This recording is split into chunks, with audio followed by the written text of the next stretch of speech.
Hello, Law Geniuses. Welcome to my YouTube channel. Today, I will be making a brief summary of Introduction to African Philosophy so that you understand this module very well. I am here to cast out confusion.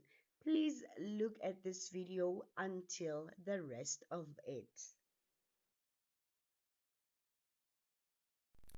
So, under part one of this module, we have African philosophy and its scope and trends. Under study unit one, we define African philosophy. Study unit two, we talk about discourses on Africa.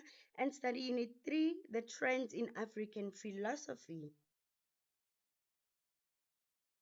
Study Unit 1, we define African philosophy as a critical thinking by Africans on their experiences of reality.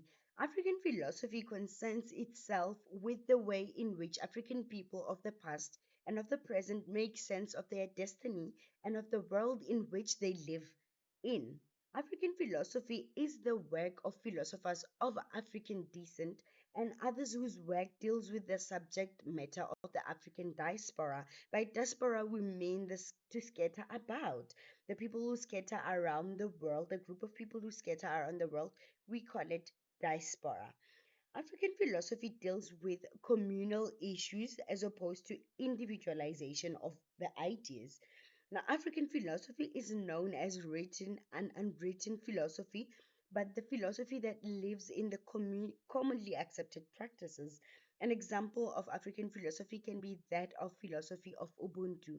Ubuntu is an alternative collective discourse on African philosophy. It does not focus on any individual in particular. Study Unit 2, Discourses on Africa. In this chapter called Discourses of Africa, we will look how Africans and non-Africans have discussed Africa and the people that reside in it. We focus our attention on post-colonial African philosophy. Post-colonial African philosophy is built on the premise that knowledge of and the truth about Africa is experienced by Africans and therefore ought to be understood by Africans themselves. During colonialization, the non-African colonizers often constructed distorted and unreal images of Africans. These unreal images contained false, one-dimensional ideologies of Africans, and problematically, some of these ideas are still pervasive after the end of colonialism. This means that the two essays of Piaccolo and Ramosi discussed in this chapter must be understood as a dialogue between Africans and non-Africans. The dialogue takes one of the following forms. It may be a direct focus on the thinking of a particular philosopher on a specific subject. Alternatively, it may be a direct focus on a specific philosophical trend. So the dialogue is specifically between African and Western philosophies. In his essay, E. Piaccolo discusses five categories of cross-cultural cognition and African condition. Firstly, we have savage versus civilized. Piaccolo submits that the African was seen as savage and the Westerner as civilized. The savage African was seen as unable to have individual genius, whereas the civilized Westerner was capable of possessing individual genius.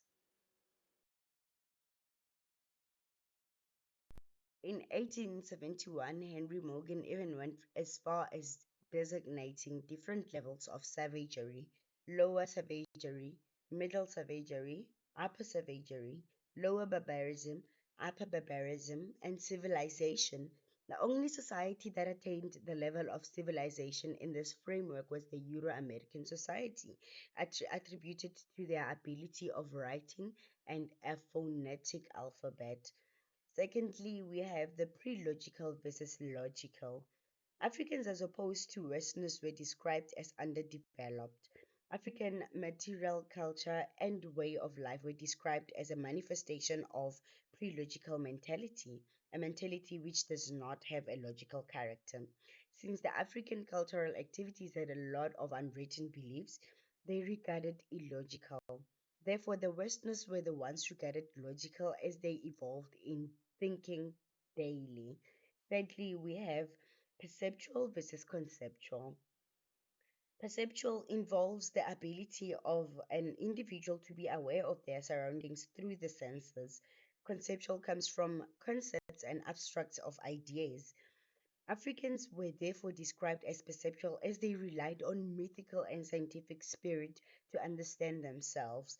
The Westerners classified themselves as conceptual as they relied on ideas and knowledge through reason.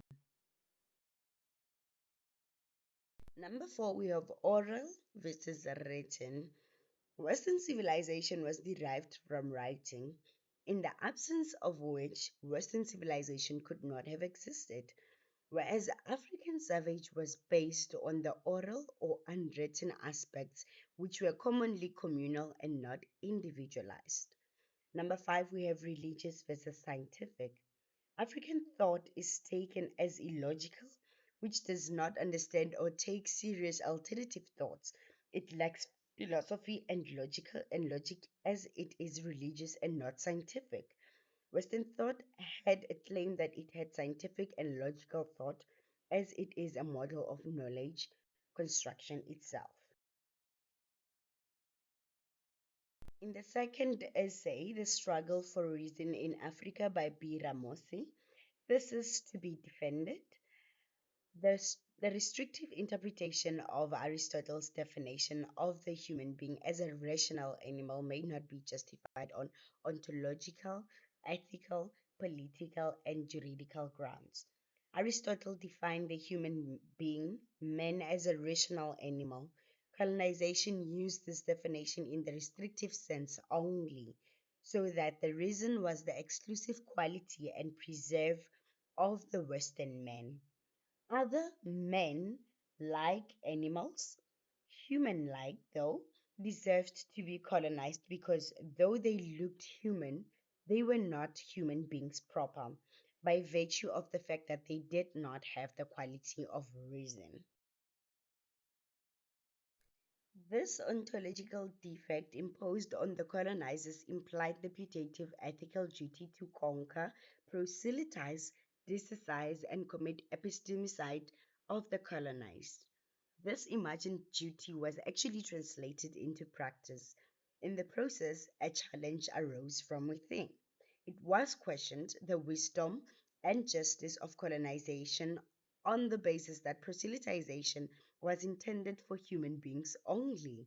Since the colonized did not fall within the definition of human beings, it was meaningless, unwise, and unjust to colonize them and pursue the aims of colonization. A debate on this point arose. The end of this debate resulted in declaring expressly that all men are rational animals. In effect, it removed the contradiction between colonization and proselytization. At the same time, it justified colonization and reaffirmed its original aims. But the wide interpretation of Aristotle's man is a rational animal did not eradicate the conviction that the African, the Amerindian, and the Australasian are not rational animals. Consequently, the theory and practice of racism continued to get philosophical backing.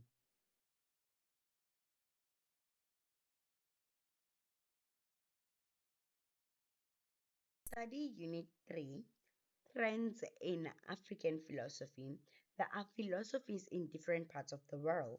When we look at philosophical activity in a region, we find that in different periods, people thought differently about themselves and the world. Even if we take a particular period, we may find different approaches. What is more, we may find similar trends in different parts of the world. The first way of classifying philosophies in Africa, of which you have to take to note, is one based on language. Languages will always be a challenge in Africa.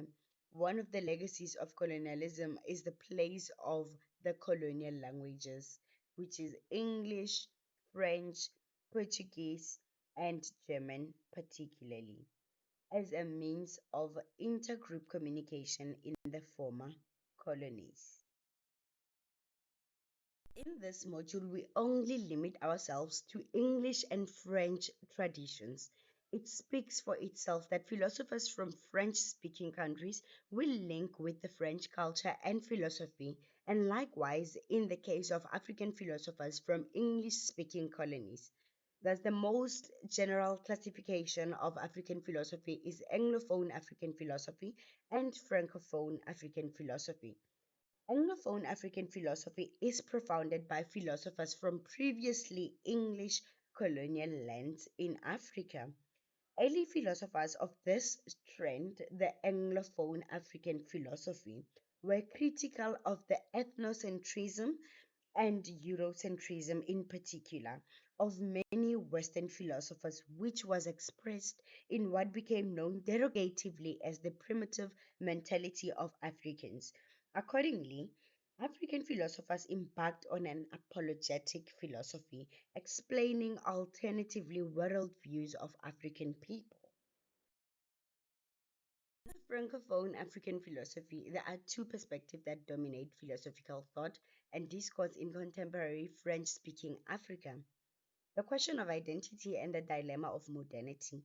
The foundation on which it is built is challenged. The difference between Anglophone and Francophone African philosophy is that Anglophone philosophy consists of philosophers from previously English colonies in Africa, whereas Francophone philosophy emerged from previously French colonies.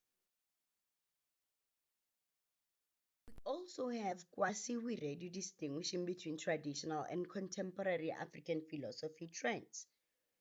Traditional African philosophy trend has a communal as well as individualized component.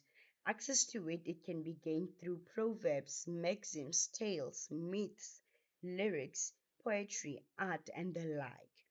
Contemporary African philosophy is still evolving.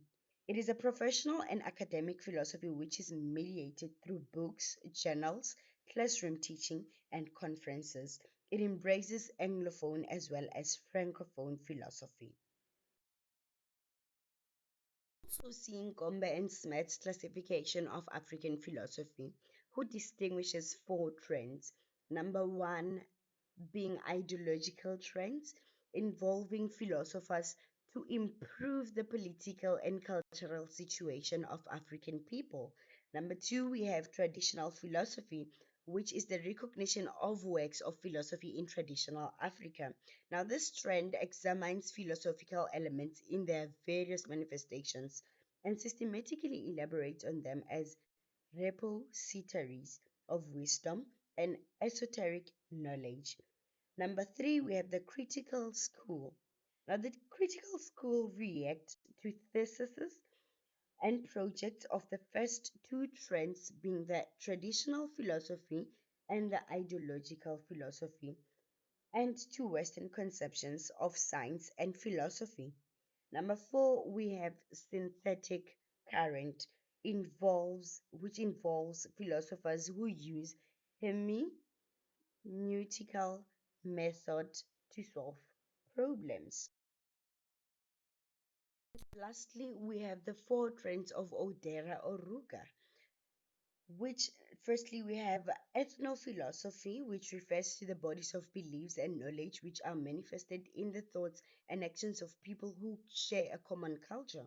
Now, ethnophilosophy examines the system of thought of existing and pre-colonial African communities in order to determine what can be the ideal forms of authentic African philosophy and pre-exist in the emerging post-colonial situation.